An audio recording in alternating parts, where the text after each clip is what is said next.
রাজনৈতিক দলের নিবন্ধন আবেদনের সময়সীমা 22 জুন পর্যন্ত বাড়িয়েছে নির্বাচন কমিশন। আজ দলের নিবন্ধন আবেদনের জমা দেওয়ার শেষ সময় ছিল।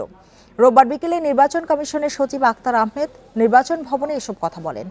এ পর্যন্ত 46টি দল নিবন্ধনের সময় বাড়ানোর আবেদন করেছে, যার মধ্যে জাতীয় নাগরিক পার্টিও রয়েছে। বান্ডেল থাকলে প্রতি সেনমানিতে টাকা বাঁচবে। বিকাশ সেনমানি বান্ডেল কিনে জিতুন প্রতি লেনদেনে। অন্যদিকে এ পর্যন্ত 65টি রাজনৈতিক দল নিবন্ধনের জন্য আবেদন করেছে। ত্রয়োদশ সংসদ নির্বাচনকে সামনে রেখে নিবন্ধন পেতে আগ্রহী রাজনৈতিক দলগুলোকে আবেদন করার জন্য গত 10ই মার্চ গণবিজ্ঞপ্তি জারি করে ইসি।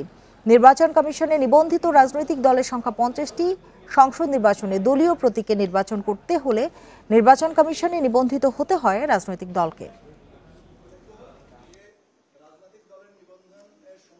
রাজনৈতিক দলের নিবন্ধনের সময়সীমা 20 এপ্রিল, আজকে তারিখ যেটা শেষ হচ্ছে। সময়সীমা কমিশনের সিদ্ধান্ত মতে আমরা আগামী 22শে জুন, আই রিপিট 22শে জুন রোববার পর্যন্ত একই শর্তে বৃদ্ধির সিদ্ধান্ত নেওয়া হয়েছে।